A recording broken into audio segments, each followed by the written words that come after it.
ज्ञानेश्वर महाराज की जय। गोपाल कृष्ण भगवान की जय। अखंडमंडलाकारं व्याप्तं येन चराचरं तत्पदं दर्शितं येन तस्मै श्री गुरवे नमः। शंकरं शंकराचार्यं केशवं बादरायणं सूत्रभाष्यकृतौ वन्दे भगवन्तौ पुनः पुनः।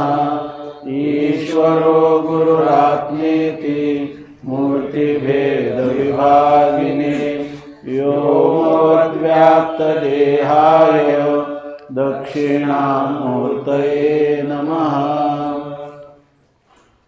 ब्रह्मभूतः प्रसन्नात्मा शोचति न काङ्क्षति समः सर्वेषु भूतेषु मद्भक्तिं लभते पराम्। ब्रह्मभूतः प्रसन्नात्मा न शोचति न काङ्क्षति समः सर्वेषु भूतेषु मद्भक्तिं लभते पराम्। ब्रह्मभूतः प्रसन्नात्मा न शोचति न काङ्क्षति समः सर्वेषु भूतेषु मद्भक्तिं लभते पराम्।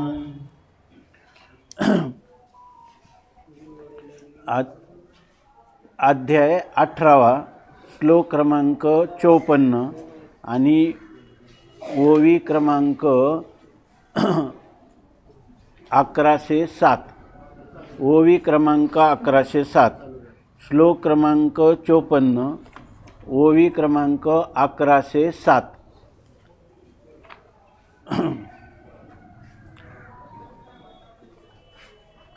ब्रह्मभूतः प्रसन्नात्मा, थोडं पुढं बसले तर ऐकायला येईल मग।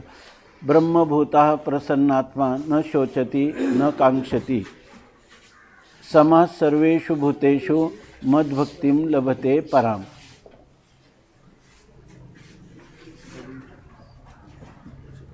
संत सम्राट भगवान ज्ञानोबरायांच्या अलौकिक अपूर्व अद्भुत अकारण करुणालय अशा अनुग्रहामुळं आपण श्रीमद्भगवद्गीतेतील 18वा अध्याय की ज्याला एकाध्यायी गीता असं म्हटलेलं आहे किंवा अर्जुनाच्या निमित्तावर संपूर्ण मानवमात्रावर भगवंताचं असणारं जे असीम प्रेम आहे त्या प्रेमामुळं भगवंताने गीता आदरविली माघारी।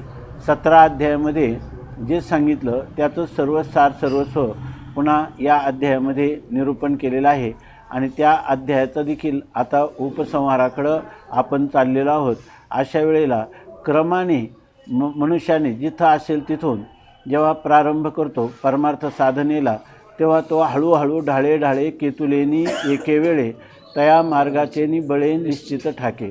त्या मार्गावर मार्गक्रमण करत असताना जसा जसा त्याला तो पुढच्या पायरीवर जातो किंवा पुढच्या स्थितीला प्राप्त होतो, ज्या काही सप्तभूमिका सांगितल्यात शुभेच्छा, सुविचारणा, तनुमानसा, सत्वापत्ती, असंसक्ती, पदार्थाभाविनी आणि तुर्यगा, तर अशा ज्या स्थिती सांगितल्या त्या स्थितीपर्यंत तो क्रमाने कसा प्रवास करतो त्या स्थितीवर जाण्यासाठी त्याच्या ठिकाणी काही लक्षणं त्या वेळेला येत राहतात की त्या लक्षणावरून त्या लक्षणाने तो युक्त झाला तरच तो त्या अवस्थेचा अधिकारी होऊ शकतो।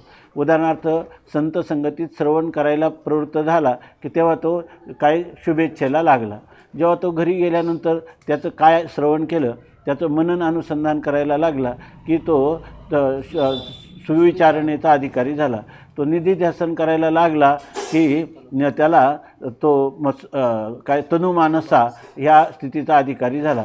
त्याला हळूहळू हे सगळे हिशेब उमगायला लागले आणि हळूहळू मी देह नाही तर मी ब्रह्मच आहे अशा प्रकारच्या निश्चयाला प्राप्त झाला। देह मी नव्हे, मी देह असूच शकत नाही, मी केवळ परमात्मरूप आहे, मी सच्चिदानंद घन आत्मा आहे, हे शास्त्राचं मनोगत आहे। युक्तीनं ही गोष्ट सिद्ध होते आणि माझ्या अनुभवांना ही गोष्ट आलेली आहे। तेव्हा तो सत्वापत्ती अवस्थेला प्राप्त झालेला आहे आणि त्यानंतरही उर्वरित जीवनामध्ये ज्या वेळेला त्याला ह्या संपूर्ण असणारं जे देह आणि देहसंबंधी यांच्याविषयी अंतःकरणात पूर्णपणे वैराग्य निर्माण होऊन त्याला त्या पदार्थ किंवा हे पंचविषय इहलोकातले किंवा परलोकातले विषय याचा विषयी विसर पडिला निशेष अंगी ब्रह्मरस ठसावला. थोडक्यात त्याला अनासक्ती योग असं म्हणतात की त्याच्यामध्ये विषय जरी असले तरी त्या विषय समोर दिसतात परंतु त्याच्याविषयी आसक्ती होत नाही. असा जो पुरुष आहे तो असंसक्ती या अवस्थेला प्राप्त झाला. आणि कधीकधी अनेक पदार्थांच्या व्यक्तीच्या मेळाव्यात असताना देखील त्याला ते पदार्थ किंवा व्यक्ती आहेत याचं भानही राहत नाही. अशी जी स्थिती आहे त्याला पदार्थाभाविनी असं म्हणतात.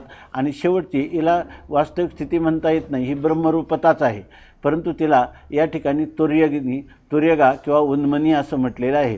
विशेषतः आपले आचार्य असणारे अवधूत दत्त महाराज ह्या स्थितीचा भोग घेतात असं ज्ञानोबरायांनी सांगितलं.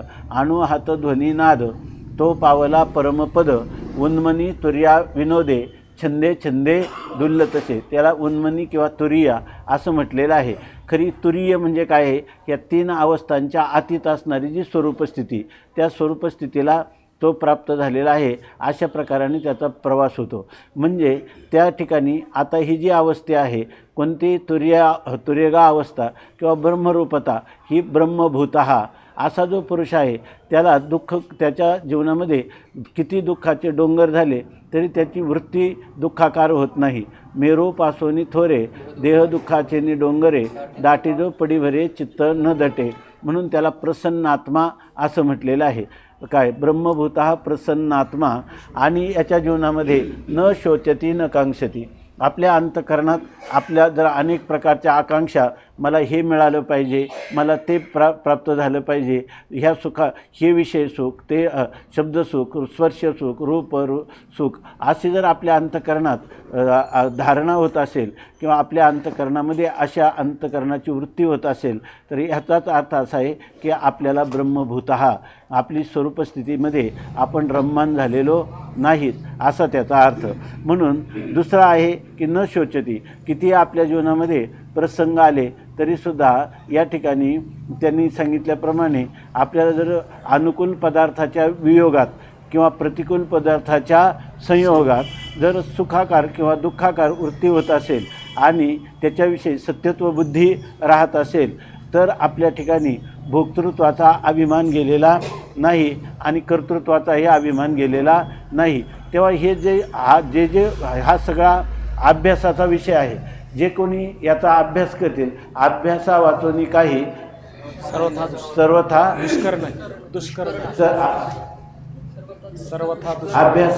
अभ्यासाशी काही सर्वथा दुष्कर नाही.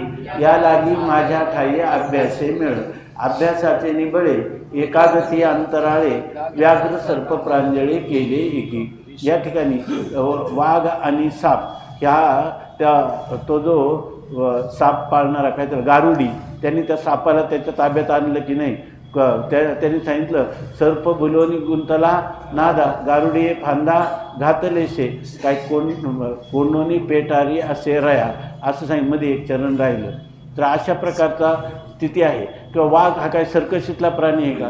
पण त्या वाघाच्या तो सर्कशीवाला त्या वाघाच्या तोंडामध्ये आपलं डोकं देतो तरी तो सुरक्षित राहतो, कारण त्यांनी त्याला अभ्यास केलेला आहे, त्याला शिकवलेलं आहे. त्याप्रमाणे ज्या मनुष्याला काही अभ्यास केला नाही तर त्याला हे कधीही प्राप्त होत नाही. आणि अभ्यास करणाऱ्याला याच्यातलं प्राप्त होत नाही असं काहीच राहत नाही. विषकी आहारी पडे समुद्री पायवाट जोडे एकी वाघब्रह्म थोकडे अभ्यासी केले. समुद्रातून सुद्धा पायवाट करता येते. या ठिकाणी पद्मपादाचार्य गंगेला पूर आला तर या तीरावरून त्या तीरावर पायी चालत गेले. समुद्री पायवाट जोडे एकी वाघब्रह्म थोकडे अभ्यासी केले. आणि हे वाघब्रह्म जे आहे तर ते वाघब्रह्म त्याने अभ्यासाच्या द्वारा चतुर्वेदी ब्राह्मण झाले. चारी वेद त्यांच्या कंठात आहे. अशा प्रकारचा अभ्यास केला तर होतं. म्हणून तुकाराम महाराज म्हणतात असाध्य ते साध्य करिता सायास कारण अभ्यास तुका म्हणे. आपण अभ्यास केला तर ही गोष्ट होऊ शकते.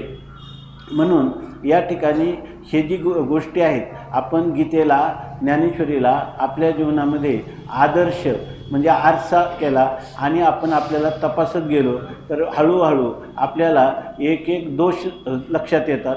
त्या दोषांचा अपनयन करण्याचा अभ्यास करावा लागतो. आपल्या ठिकाणी जे गुण, आपल्या ठिकाणी गुणांची कमतरता आहे, त्या गुणांचा आधार किंवा ते गुण मिळवावे लागतात, त्याचाही अभ्यासच आहे. आणि नंतर पुन्हा संतांच्या संगतीत बसून जेव्हा गुणदोषांचा विचार करतो त्यावेळेला आपल्या आत्मस्वरूपात गुणही नाही आणि दोषही नाही. गुणदोष दृशिर्दोषः गुणस्तु उभयवर्जितः. आपल्या ठिकाणी गुण आणि दोष हे दोन्ही मायिक आहेत आणि आपलं स्वरूप जे आहे ते अमायिक आहे. म्हणून या ठिकाणी अमायिक असणारं आपलं स्वरूप ते सुद्धा अभ्यासानेच प्राप्त होतं. आत्तापर्यंत जे जे काही महापुरुषांनी ही स्थिती प्राप्त केली, जाई रे जाई बाळा जाई तीर्थे तू हिंड, साधू आणि संत जेथे असती बा उदंड, त्या माझी आत्मज्ञानी जो का न बोले वितंड, तो तू गुरु करी तो तुझं पुजाविल प्रचंड, पर्यदे मदालसा सोहम जो रे बाळा, निज ध्यानी निज पारे लक्ष लागो दे डोळा, निज ते तू विसरलासी होशी वरपडा काळा, निज ते तू विसरलासी होशी वरपडा काळा. सगळं त्या मदालसा जे आहेत दोन तिन्ही, त्याच्यामध्ये त्या मदालसेने मुलाला आपण जीवनभर क्रमाक्रमाने कसा अभ्यास करायचा हीच गोष्ट त्यांना सांगितलेली आहे. आणि तीच या ठिकाणी सांगतात की ह्या प्रकाराने आपण त्या साधनावर आरूढ झालं पाहिजे. ते साधन श्रद्धेने केलं पाहिजे, ते निरंतर केलं पाहिजे आणि दीर्घकाल केलं पाहिजे. आणि आपल्याला साक्षात्कार होईपर्यंत किती कल्प किती जन्म लागतील याचा कुठलाही विचार करायचा नाही, अत्यंत श्रद्धेनं. कारण का, हे जे साधन आहे हे वेदाने सांगितलेलं आहे आणि वेदाशिवाय दुसरा त्याला पर्याय नाही. काल आपण काही चिंतन केलं की धर्म आणि ब्रह्म ह्या ज्या गोष्टी आहेत ह्या आपल्या इंद्रियांना गोचर होणाऱ्या किंवा इंद्रियांना कळणाऱ्या नाहीत. मग इंद्रियांना जे कळत नाही त्यावेळेला अपौरुषय, ज्याच्या ठिकाणी परमात्म्याच्या ठिकाणी हा बोध परमात्म्याला नित्य आहे, निरंतर आहे, परमात्मा सर्वज्ञ आहे, सर्व शक्तिमान आहे आणि त्याला एकाच वेळेला भूत भविष्य वर्तमान कालातील सगळ्या प्राणीमात्रांच्या कर्माचं कर्मफलाचं ज्ञान आहे. तेव्हा त्या परमात्म्याला शरणागती आपण करावी आणि असा जो परमात्मा आहे त्या परमात्माच्या निश्वासातून, जसं आपलं श्वासोश्वास आहे, आपल्याला काही कर्म आपण कधी कधी करतो, ते प्रासंगिक कर्म असतात, पण श्वासाचं कर्म नित्य निरंतर चालू आहे की नाही, जन्मल्यापासून मरेपर्यंत. पण श्वास चालू आहे. आपल्याला जेव्हा एखाद्या माणसाला दमा होतो, उदाहरणार्थ आम्ही, तर आम्हाला एका एका श्वासाचं जेव्हा दमा लागतं तेव्हा कळतं श्वास कष्ट घ्यायला, कष्ट सोडायला कष्ट. परंतु ज्या मनुष्याचं निरोगी आहे त्या मनुष्याला कधी भांडातं का माझं झोपेत श्वास बंद पडतो की काय, जरा सावध राहिलं पाहिजे, आता चालू आहे की नाही, काहीच नाही. तसं म्हणून त्या भगवंताचे निश्वसित का म्हणतात. उडिया बाबा अखंडानंद स्वामींनी असं सांगितलं हे जे अपौरुषय किंवा कोणता याच्यासाठी शब्दात आपण सांगितला भगवंताचं निश्वसित असणारे वेद, हे शब्दप्रयोग वेदाने केले. खरं वेदातच नेमकं याचा अर्थ काय घ्यावा, तर याचा अर्थ भगवान हा सर्वज्ञ सर्वशक्तिमान आहे. त्याला हे वेदाचे धाता यथा पूर्वम अकल्पयेत, पूर्वीच्या कल्पातला वेद होता त्याचं पुन्हा आविर्भाव करायला परमात्म्याला कोणतेही श्रम होत नाही. म्हणून त्या ठिकाणी तिथं यस्य निश्वसितम वेदा हा असं म्हटलेलं आहे.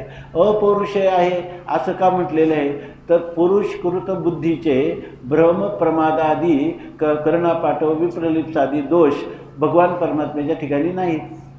आणि त्यामुळं त्याच्या निश्वासातून सहज असलेलं जे वाङ्मय आहे, वेद आहे, त्याला सुद्धा काय म्हणतात, भगवंताचं निश्वसित असं म्हणतात. म्हणजे भगवंताला ते सहज शक्य आहे. आपल्याला किती जरी अर्थ केला तरी वेदाचा अर्थ आपल्याला जसा भगवंताला अभिप्रेत आहे हा काही कळेलच असं नाही. मग त्यासाठी एक उपाय आहे, वेदाचा अर्थ कळल्याशिवाय तर होत नाही. तमेव विदित्वा अतिमृत्यू मिळते. त्या परमात्म्याला जाणलं तर, आणि जाणण्याचं साधन कोण आहे, वेद. मग या ठिकाणी त्या वेदाच्या द्वारा त्या परमात्म्याला जाणलं तरच मनुष्य मृत्युमात्येती मृत्यूचं उल्लंघन करू शकतो किंवा शोकातून तरून जाऊ शकतो. तर अशी स्थिती आहे. याचाच अर्थ आपण ह्या वेदामध्ये परमात्म्या अतींद्रिय असणारा जो परमात्मा, त्या परमात्म्याचं वर्णन जे वेदाने सांगितलं ते आपल्याला जाणलं पाहिजे. पण सगळे लोक जाणतात का? आस्तेच्या महापुरी रिगताती कोटीवरी परिप्राप्तीच्या पहिलं तरी विपाईला निघे. आस्थेने मी परमात्म्याची प्राप्ती करून घेऊ म्हणून ह्या साधनाच्या प्रवाहात अनेक जण महापुरात अनेक उडी टाकतात, पण प्राप्त झाला असं कोण आहे? तुकाराम महाराज म्हणतात, विरळा पावे अवघड गोवे शेवटीचे. अशा प्रकारची त्याची स्थिती आहे. म्हणून मनुष्याने ज्याला ह्या परमार्थ पथामध्ये प्रारंभ केलेला आहे त्याने शेवटवेरी म्हणजे आपल्याला गंतव्य प्राप्तव्य ला साक्षात्काराला पोहोचेपर्यंत कशा कशा प्रकाराने चिंतन करीत जावं ह्या क्रमाचं वर्णन या ठिकाणी ज्ञानेश्वरीमध्ये सांगितलेला आहे. आणि तो क्रम म्हणजे तिथं हा क्रम शब्द फार महत्त्वाचा योजलेला आहे. त्या ठिकाणी काही पाठ आहेत कर्म शब्दाचाही जर बारकाव्याने विचार केला तर त्याचा अर्थ क्रम असाच होतो. म्हणून या ठिकाणी क्रम शब्द जो आहे तो अतिशय अर्थवाही असा शब्द आहे. आणि त्याप्रमाणे आपल्या जीवनात आपल्याला ब्रह्मभूतः आपली ब्रह्मस्वरूप स्थिती प्राप्त करायची. त्या स्वरूप स्थितीला प्राप्त झालेला महात्मा कसा असतो त्यासाठी आपल्याला त्याच्या ठिकाणी ही लक्षणं सहज असतात आणि आपल्याला ती प्रयत्नपूर्वक करायची असतात. नंतर ती करता करता आपल्यालाही ती स्वाभाविक होऊन जातात.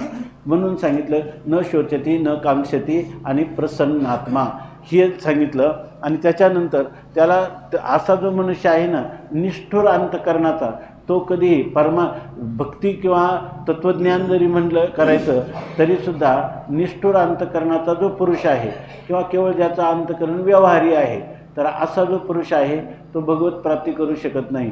म्हणून या ठिकाणी केवळ सर्वांमध्ये परमात्मा दर्शन करतो, समम पश्यती सर्वत्र किंवा सम सर्वेषु भूतेषु, सगळ्या प्राणीमात्रांमध्ये ब्रह्मदर्शन करतो. पण ब्रह्मदर्शन करत असताना जर तुम्हाला ब्रह्म आणि आत्मा एकच आहे असं दर्शन म्हणजे ब्रह्मदर्शन आहे ना. ब्रह्माचं अपरोक्ष दर्शन म्हणजे काय आहे? ब्रह्माला आत्मत्वाने किंवा आत्म्याला ब्रह्मत्वाने जाणणं. आता तुमचं जे तुमच्याच अंतकरणाधिष्ठान ब्रह्म आहे का? सगळ्यांचं अंतकरणाधिष्ठान ब्रह्म आहे, सगळेच ब्रह्मरूप आहेत. परंतु तुमचा होणारा बदल हा ब्रह्मस्वरूपात किंवा प्रत्येकात्म स्वरूपात करायचा आहे का ते अपरिणामी आहे, ते अखंड आहे, अपरिणामी अशा स्वरूपाचा आहे. मग बदल करायचा तो कुठं करायचा? आपल्या अंतकरणामध्ये. त्या अंतकरणामध्ये झालेला जो बदल आहे त्या बदलाचं स्वरूप काय असतं तर त्या ठिकाणी आत्मोपम्येन सर्वत्र समम पश्यती अर्जुन सुखम वा यदि वा दुःखम स योगी परमो मतः. दुसऱ्याच्या दुःखाने ह्या पुरुषाचं अंतकरण दुःखी होतं आणि त्याच्या दुःख निवारणासाठी हा प्रयत्न करतो. दुसऱ्याच्या सुखाने हा सुखी होतो आणि त्या सुखाचा त्याचं जे सुख आहे त्या सुखाबद्दल त्याला मत्सराची ईर्षेची कधीही जाणीव देखील होत नाही. उलट त्याचं सुख हे माझं सुख आहे या आनंदाने तो आणखी आनंदी होतो. म्हणून सुखदुःखादी वर्मे शुभाशुभ करवे ऐशी दोन्ही मने धर्मी नेणे. ते ब्रह्मज्ञानी पुरुषासाठी सांगितलं. आणि ब्रह्मज्ञानाच्या लक्षणात हे सांगितलं विषय. तिथं ज्ञान ब्रह्मस्वरूप झालेला जो पुरुष आहे त्याची लक्षणं पाहिली तर ही ती बोधाची स्थिती आहे. ती स्थिती इथं सांगायची नाही. इथं जी सांगायची की त्याला दुसऱ्याच्या सुखदुःखाने तो सुखदुःखी होतो, त्याच्या सुखाने आनंदी होतो, दुःखाने दुःखी होतो. आणि नुसता दुःखी होतो असं नाही तर त्याच्या दुःखाच्या निवारणाचे प्रयत्न करतो. थोडक्यात काही माणसाला वाटतं ब्रह्मज्ञानाचा प्रांतच वेगळा आहे आणि मग व्यवहारामध्ये काहीतरी काही लोक तिरसट वागणं म्हणजे त्याला वैराग्य समजतात, तिरस्काराची भावना किंवा दुसऱ्याला एकदम दूर लोटणं, ह्या गोष्टी ज्या आहेत ह्या गोष्टी नाही. या ठिकाणी असे जे कारण हे महापुरुष जे आहेत ते लोकसंग्रहकारी असे आहेत, ते जीवनमुक्तीचा विलक्षण सुख भोगणारे आहेत, ते जगाताला आदर्श आहेत. म्हणून त्या पुरुषांचं वर्णन चालले.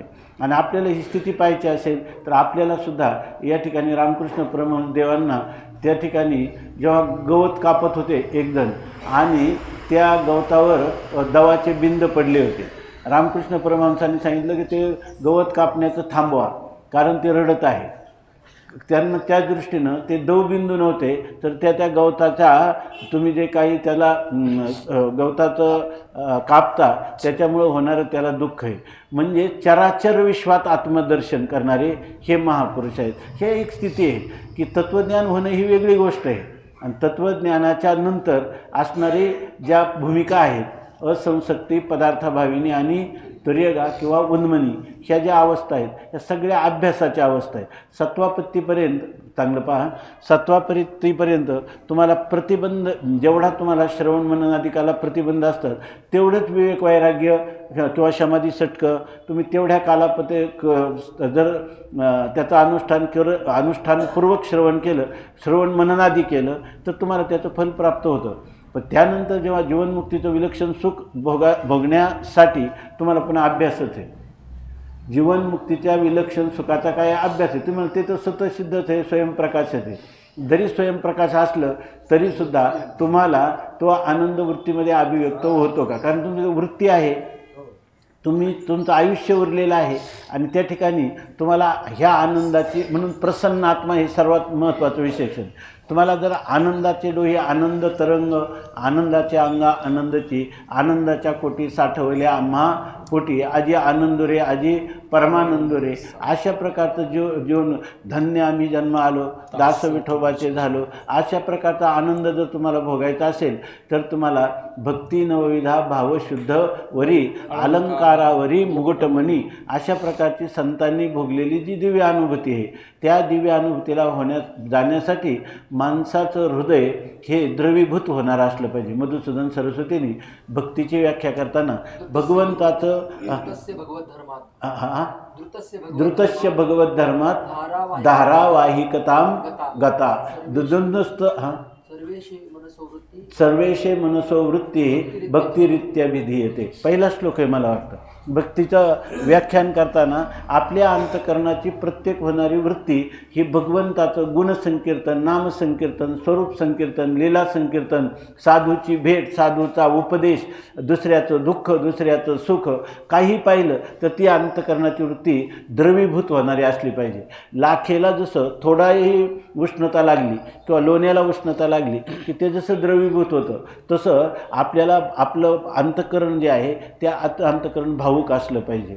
याच्यामध्ये म्हणून द्रवीभूत ईश्वराच्या ठिकाणी ज्याचं ईश्वराचं नाव ऐकलं, कृष्णाचं चरित्र ऐकलं तरी त्याचं हृदय पगळून जातं, द्रवीभूत होतं. अशी जी अंतकरणाची वृत्ती आहे त्या अंतकरण वृत्तीचं नाव काय आहे? भक्तिरित्या विधीयते असं सांगितलेलं आहे. किंवा नारद भक्ती सूत्रामध्ये सांगितलेलं आहे की सतू नाही, सातू परम, सातू अस्मिन परम प्रेम रूपा असं तिचं वर्णन केले. सा म्हणजे सा भक्ती, भक्ती तिलाच म्हणतात का अस्मिन म्हणजे परमात्मा स्वरूपाच्या ठिकाणी जिथं परमप्रेम आहे, जिथं परमप्रेम आहे.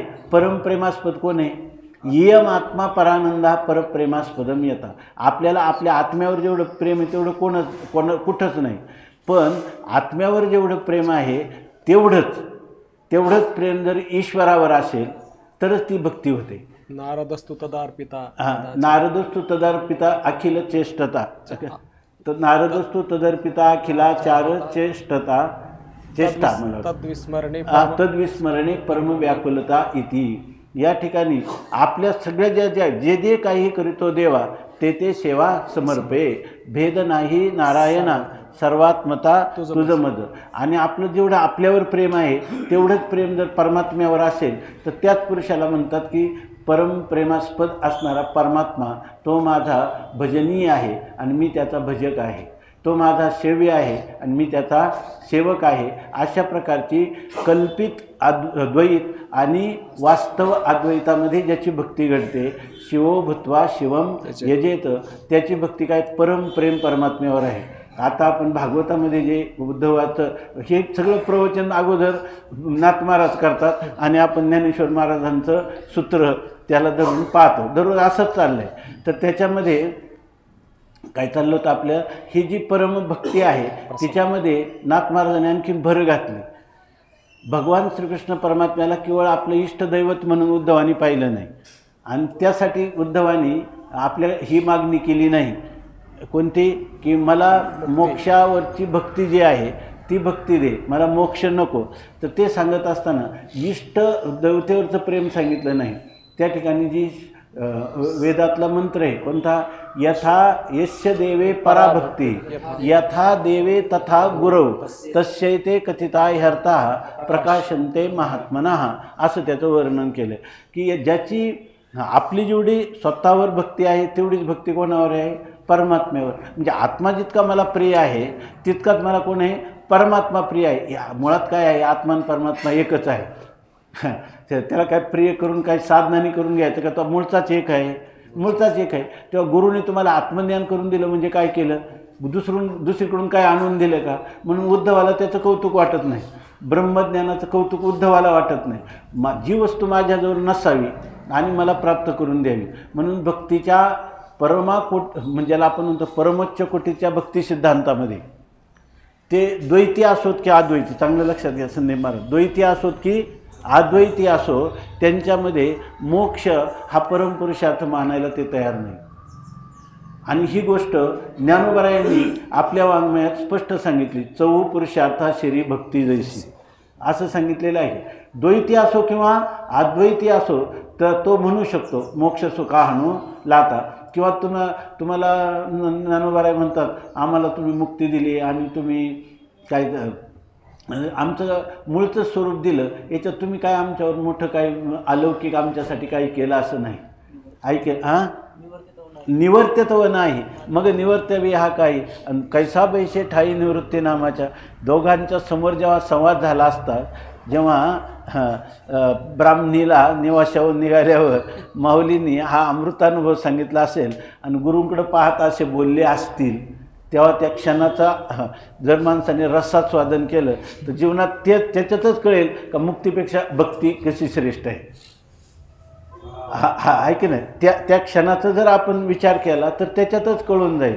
आणि त्यांना स्पष्ट म्हणतात माऊली, तुमचं नाव निवृत्तीनाथ आहे, परंतु हे निवृत्ती नाव कसं काय तुम्हाला ठेवलं, मला आश्चर्यच वाटतं. ते नावं ठेवण्यासारखं नाही तुम्हाला वाटत. त्या नावाचं जो अर्थ आहे ना, ते नामाभिधान तुमच्या ठिकाणी सार्थक आहे, किमान आमच्या बाबतीत तरी. जे कोणी तुम्हाला निवृत्ती नाही निवृत्तीनाथ म्हणत असतील त्यांचं ठीक आहे, पण आम्हाला वाटतं मुळात हे नावच हे सार्थ नाही, अन्वर्थक नाही. कारण तुम्ही जर आमचं काही निवृत्ती केली असते, अज्ञानाची निवृत्ती, अज्ञान कार्याची निवृत्ती केली असते तर तुमचं नाव काय झालं असतं, निवृत्तीनाथ महाराज. पण तुम्ही जे निवृत्त केलं, बरोबर आहे ना, ते जे निवृत्त केलं ते आमच्या ठिकाणी होतं का मूळचं. बरं, तुम्ही जे प्राप्त करून दिलं ते आमचं मूळचं नव्हतं का. निवर्त्यत्व नाही, निवर्तेत जर काही नाही तर निवर्तवी हा काही. तुम्ही काय निवृत्त केलं म्हणे, परंतु तरी तुम्हाला निवृत्तीनाथ म्हणतात. कैसा वैशे ठाई निवृत्ती नाम, निवृत्ती नामाच्या ठाई म्हणजे स्थायी परमोच्च शिक्का तुम्हाला कसा मिळाला हे काही मला कळत नाही. असं म्हटल्यावर काय केलं महाराजांना काय आनंद झाला असेल. म्हणून शिष्याद इच्छेत पराजय. आपला पुत्र आहे ना, त्या पुत्राने वडील हमाले आणि मुलगा कलेक्टर झाला. काय आता काय त्याच्या मुलगा कलेक्टर झाल्यावर वडिलांचा जय झाला का पराजय झाला. हा लौकिक हे हमाले आणि तो कलेक्टर आहे. तुमचा मुलगा कलेक्टर आहे आणि तुम्ही हमाले म्हटले नाही, त्यांचा स्वाभिमान वाढतो का कमी होतो. त्यासाठी स्वामी महाराज एक गोष्ट सांगायची, मला आता लगेच आठवणार नाही. हां, त्यांनी सांगितलं की एक मुलगा होता आणि तो प्रत्येक वर्गात 2-3 वर्ष राहायचा. मग त्यांनी सांगितलं आता तू आता शाळेतून निघ, आपली गुरं सांभाळ आणि हेच काम कर. त्यांनी सांगितलं एवढ्या वेळेला मला संधी द्या, मी ह्या वेळेसची पास होणार. आणि ते म्हणजे नाही झाला तर त्यांनी सांगितलं पैज लावा तुम्ही. त्यांची 100 रुपयाची पैज पडली जर तो पास झाला तर. पुढं काय झालं, तो मुलगा कर्मधर्मवशात तो पास झाला. 2-3 वर्ष एका वर्गात राहिलं, 100 रुपये सायकल द्यायला. तर तो मुलगा जो आहे तर तो याच्याबद्दल ही शंका फक्त तुम्हालाच आली. सगळे आशयाचं ग्रहण करत होते.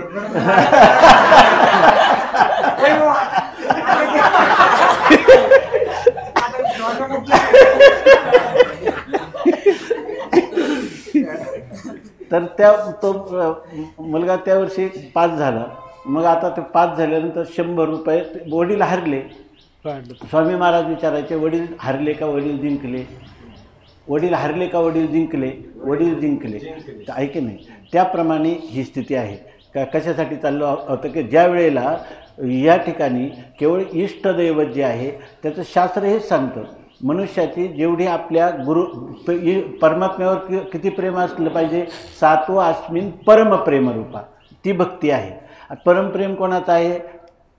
परमप्रेम कोणाचं आहे? आपल्या आत्म्यावर आहे. आणि परमात्म्यावरही तेवढंच प्रेम आहे. याचाच अर्थ काय झाला? परमात्मा आणि आत्मा एकच आहे. ह्या ज्ञानपूर्वक या ठिकाणी त्याच्यावर परमप्रेम होऊ शकतं की नाही? म्हणजे ज्ञानोत्तर प्रेम लक्षणात्मक भक्ती घडू शकते की नाही? परत आता इथं जे आपण भाष्यकारांत पाहिलं त्याच्यामध्ये कोणतं भक्ती सांगितलेली आहे? ज्ञानलक्षणात्मिका भक्ती सांगितलेली आहे. उद्धवाने सांगितलं, तुझं जे स्वरूप आहे ना, ते स्वरूप जे आहे मायेचा उपाधी घेऊन, शुद्ध सत्वात्मिका मायेचं, चांगलं लक्षात घ्या, शुद्ध सत्वात्मिका मायेचा उपाधी घेऊन तुझी जी भक्ती केली जाते त्या भक्तीतही मी संतुष्ट नाही.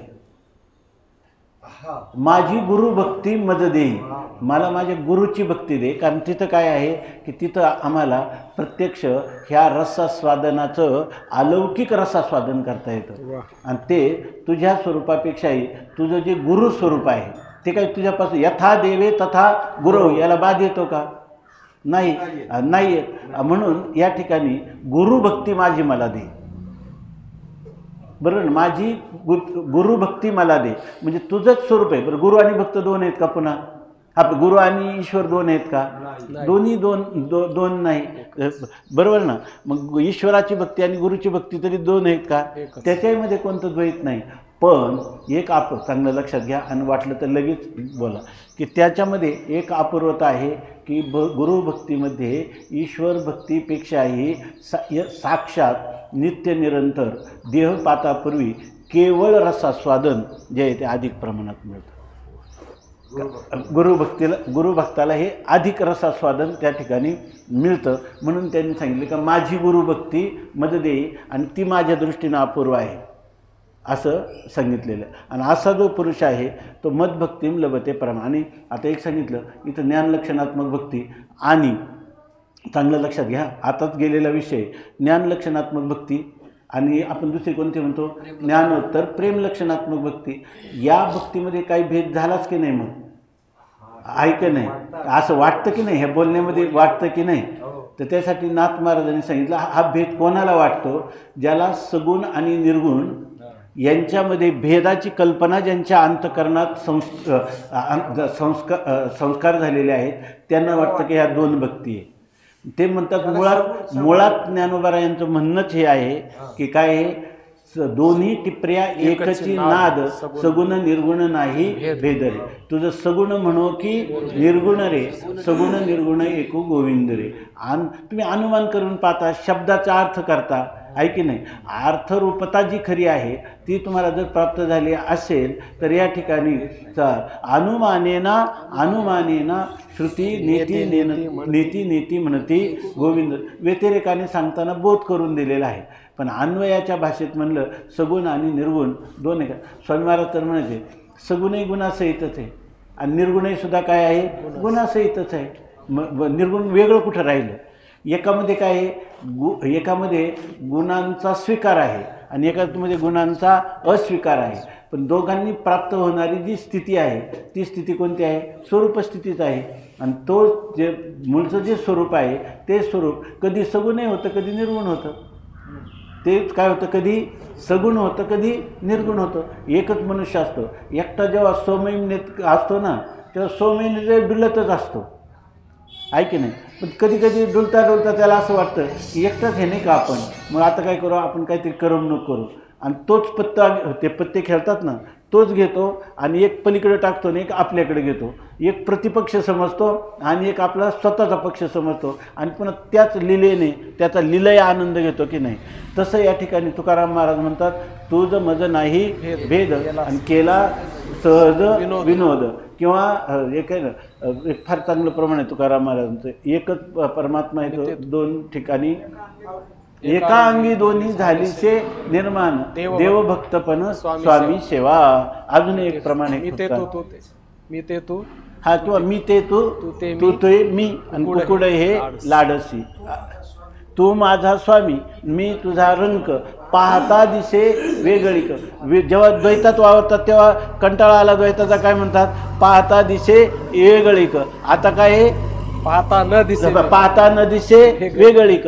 आणि पुन्हा वेगळी करायचं झालं की काय म्हणतात, आपलं हे ऐक्य पाहिजे का, मी तू पण जाऊ दे दुरी आणि एकची घोंगडे पांघरू हरी असं म्हणतात. आणि ऐक्याचा कंटाळा आला तर पुन्हा काय म्हणतात, ऐक्याचा कंटाळा म्हणजे लिलेने जेव्हा द्वैत करायचं, भक्त्यर्थम कल्पितम द्वैतम अद्वैतादपि सुंदरम, तेव्हा तुकाराम महाराज काय म्हणतात देवाला, नको आत्मज्ञान नको ब्रह्मज्ञान आत्मस्थिती भाव मी भक्त तू देव ऐशे करी. सर्वात्मकपण माझे हिरोनी नेतो कोण, मनी भक्तीची आवडी हेवा व्हावी ऐशी जोडी. हे कोणतं लक्षण आहे, पराम भक्तीम लभते, हे सांगतात मदभक्तीम लभते, ही माझी पराभक्ती आहे अशा प्रकारे सांगतात. आता ही जी उद्धवानी मागितलेली भक्ती आहे ही सगुणाची मागितली की निर्गुणाची मागितली, का सगुण निर्गुणाचा ऐक्य जाणून मागितली, ऐक्य जाणून हे जीवनमुक्तीच्या विलक्षण सुखासाठी मागितली का द्वैत सिद्धांत सत्य समजून मागितली, ऐक्य नाही. आणि खरं तर कालच आपण चिंतन केलं, द्वैताला सत्य समजून सुद्धा श्रद्धापूर्वक खूप भक्ती केली का त्याचं काय होतं, ज्ञानाचंच पर्यवसान होतं. आणि ज्ञानाचा खूप मोठा मधुसूदन सरस्वतींसारखा अभिनिवेश धरला, पण खरं ज्ञानासाठी जीवन ज्यांनी आपलं वेच केलं तर त्या पुरुषाला काय प्राप्त होते, भक्तीच प्राप्त होती. तो काय म्हणायला लागतो, नाही आपण तो हे करतो ना, कृष्णात परम किमपि तत्वमहं न जाने. जे मधुसूदन सरस्वती द्वैत मताचं खंडन करीत सर्व भारतभर परिभ्रमण केलं, जेव्हा बालमुकुंद स्वरूपात भगवंताचं यमुना तीरावर वृंदावनला दर्शन झालं तेव्हा ते काय म्हणायला लागले, हा ते एक ध्यानाभ्यास वशीकृतेन मनसा तन्निर्गुणं निष्क्रियं ज्योतिः किंचन योगिनोवदी परम पश्यन्तु ते अस्माकंतु तदेव लोचन चमत्काराय भूयाच्चिरं कालिंदी पुलिनोदरे किमपि नीलम अहो धावत.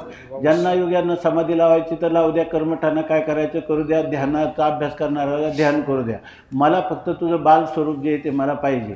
होते कोण आले, कशासाठी होते, वृंदावनमध्ये द्वैत मताचं खंडनासाठी. आणि मागतात काय, त्यात परमात्म्याचं मी भक्त तू देव ऐशे करी. दावी रूप मज गोपिका रमण ठेवीन चरणावरी माता. हे त्यांचीच लीला आहे की नाही, बरोबर की नाही. आणि जे द्वैती होते त्यातनं तर कित्येक महापुरुष असे आहे की पूर्वी द्वैत मत होतं आणि ते कुठं आले, अद्वैत मताला प्राप्त झाले, आहे की नाही. याच्यामध्ये म्हणून रामकृष्ण परमहंसदेव म्हणतात याच्यातमध्ये काही नाही, याच्यामध्ये त्यांनी सांगितलं द्वैत आणि अद्वैत हा सुद्धा नावाचा भेद आहे. खरा अद्वैत बोध प्राप्त झाला किंवा द्वैताचा निराश झाला हे तेव्हाच कळेल की जेव्हा द्वैत अद्वैत विवर्जित आपलं अखंड सब्राभरीत ओतप्रोत एकच तत्व आहे, ते कधी जीवरूपाने, कधी जगदरूपाने, कधी भक्तरूपाने, कधी इष्टरूपाने, कधी मायारूपाने, कधी माया कार्यरूपाने, सगळंच सगळं ह्याचाच संपूर्ण हा विलास आहे. असं जेव्हा कळेल तेव्हा त्याचा सगुण निर्गुणाचा आग्रह राहील का, द्वैताद्वैताचा आग्रह राहील का, राहणार नाही. म्हणून रामकृष्ण देवांनी सांगितले हे काय, हे लोकांनी थोडा विचार केला तरी हे कळण्यासारखी गोष्ट आहे. कोणते, त्यांनी जो अद्वैताचा कट्टर आहे ना त्यांनी अद्वैत अद्वैत अद्वैत म्हणता म्हणता ते शब्दाचं उच्चारण 10 वेळा करावं, लक्ष ठेवावं. जो द्वैताचं द्वैती आहे ना त्यांनी 10 वेळा सलग म्हणा द्वैत द्वैत द्वैत द्वैत, अद्वैतच होऊन जाते. अद्वैत अद्वैत म्हणता म्हणता द्वैतच होऊन जाते. द्वैत आणि अद्वैत याच्यामध्ये कोणत्याही प्रकारचा भेद नाही. तुका हे निस्संदेह कोण होईल याच्यामध्ये, जो तुकाराम महाराजांनी अभिप्रेरित केलेला जो तत्वज्ञानी आहे, कोणता, ऐसा ज्याचा अनुभव आहे नाही. आता म्हणे तुम्ही भेदाभेद. तुका म्हणे भेदाभेद गेला वाद खंडोनी. आम्हाला भेदही नाही आणि अभेदही नाही. स्वामी महाराज सांगायचे आपल्या सामान्य लोकात नाही पण ब्राह्मणामध्ये हे सुतक वगैरे फार बारकाईने पाळतात. मग त्यासाठी त्यांनी काय केलं की त्यांच्या एका नातेवाईकाला बोलवलं होतं पूजा करायची म्हणून, आणि मग ते पूजा वगैरे करत होते. तेव्हा दुसरा एक ब्राह्मण आला. तर मग आता हे ओवळ्यात होते ना, तर त्यांनी सांगितलं की आम्ही काय आज तुम्हाला स्पर्श करत नाही, दुरूनच तुमचं दर्शन घेतो. तर ते दुसरा जो ब्राह्मण होता ना पूजा करणारा, ते म्हणलं त्यांचं काय आहे, त्यांचं असू द्या जाऊ द्या, पण तिथं तो सोहळ्यात पूजा करीत होता ना तो आलेला. तो म्हणला मी सोहळा आहे. ते म्हणले सोहळं जरी असलं ना तुझं तरी हे ओवळ्यातलं काय आहे, सोहळं आहे. तू कसं आहे आमच्या दृष्टीनं तू ओवळाच आहे. तसा द्वैती जसा ओवळा वाटतो तसा अद्वैतीसुद्धा काय आहे, ओवळाच आहे. आम्हाला द्वैत आणि अद्वैत सोहळ्या ओवळ्या तुकोबारायांनी सांगितलं सोहळ्या ओवळ्या राहिलो निराळा पासून सकाळा अवघ्या दुरी. काय सगळा अभंग फार गोड आहे. सगळा जेविले ते संत जेविले ते संत मागे उष्टावळी अवघ्या पत्रावळी करुणी झाडा. सोहळ्या ओवळ्या राहिलो निराळा पासून सकाळा अवघ्या दुरी. परे परते मज परे परते मज न लगे सांगावे ना, हे तो देवे आगवे शिकविले. तुका दुसऱ्याशी आम्ही नाही आतळत जाणोनी संकेत उभा असे. तुका येथे काही कोणी न धरावे, येथे कोणी काही येथे कोणी काही न धरावी शंका. मज चाड एका भोजनाची लाचावला तुका मारी तसे धड. पुरवितो कोड नाराय पुरविते कोड नारायण. अशा प्रकारची यांची स्थिती आहे. म्हणून तत्वज्ञानात जर गंभीर मनुष्य गेला ना आणि तत्वज्ञानाचा छंद घेतला की आता मला तत्वज्ञानाचा छंद मी घेणार, तत्वच काय करील आकलन करील म्हणजे दृढ अपरोक्ष साक्षात्कार करील, तर त्याच्या जीवनामध्ये भक्ती आल्याशिवाय राहणारच नाही. आणि जर एखादा द्वैती म्हणेल मी ह्या अद्वैताच्या नादीच लागणार नाही, मला जो पाहिजे तो भगवान परमात्म्याचा सगुण साक्षात्कारच पाहिजे, त्याला परमात्मा कधीच अपूर्ण ठेवणार नाही.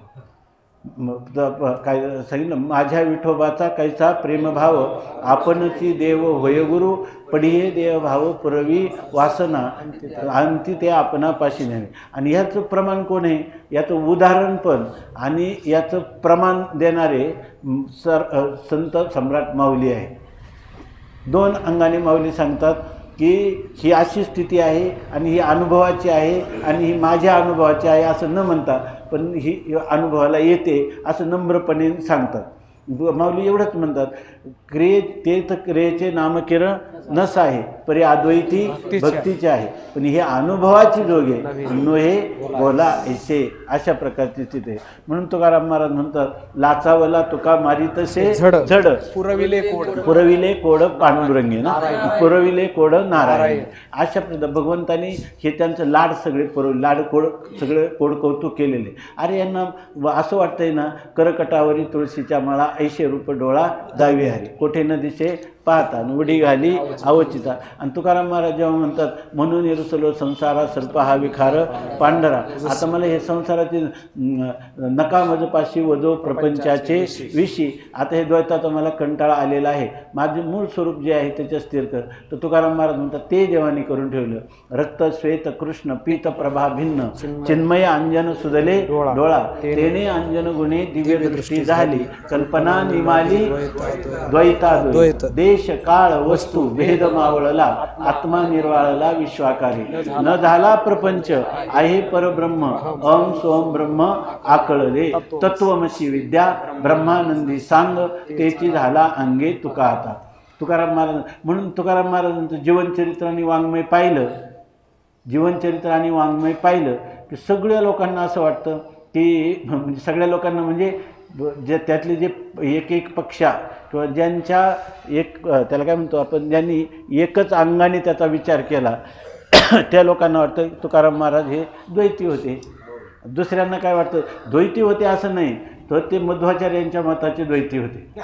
दुसरे म्हणतात तसं नाही, तुकाराम महाराज वेदांती होते, अद्वैत मताचे होते, पण ते विशिष्ट अद्वैत मताचे होते. जसं वेदाला पाहून ह्या शाखा झाल्यात ना, आणि गाथा जर वेदच आहे पंचमवेद आहे, तर त्या सगळ्यांना आपापली मतं त्याच्यामध्ये सापडतात. एक म्हणतात हे केवल अद्वैत आहे, एक म्हणतात हे केवल द्वैत आहे, काही म्हणतात विशिष्ट अद्वैत आहे, काही म्हणतात शुद्ध अद्वैत आहे, काही म्हणतात जीवनचरित्रात पाहिलं तर द्वैत आणि अद्वैत दोन्ही पण त्याच्यामध्ये दिसतात. पण त्याच्यामध्ये काय आहे की भेद सहिष्णू अद्वैत आहे त्याच्यामध्ये निंबार्काचार्यांचं, अशा प्रकारचं वाटतं. बरोबर ना? हा लीला विग्रही निर्विकार. हा म्हणून त्या वा वा ते स्तुती करताना त्यांनी असे कोणी आपल्या निळोबारायांनी स्तुती केली. काय?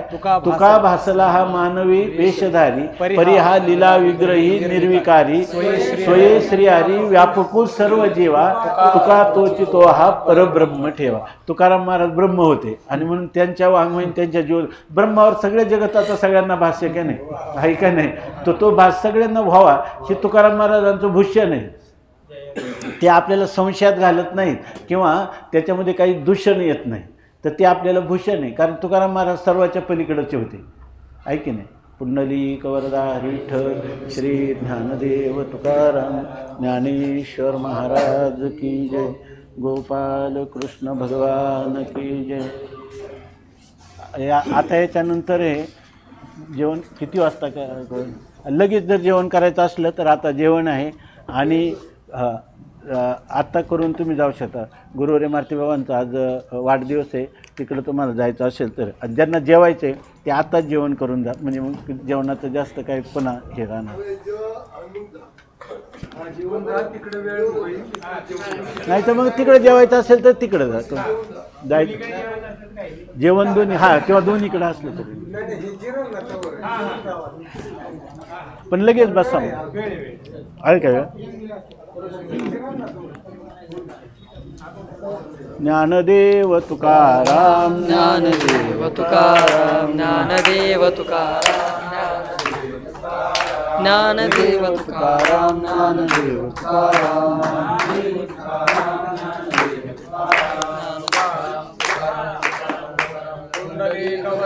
विठ्ठल श्री ज्ञानदेव तुकाराम.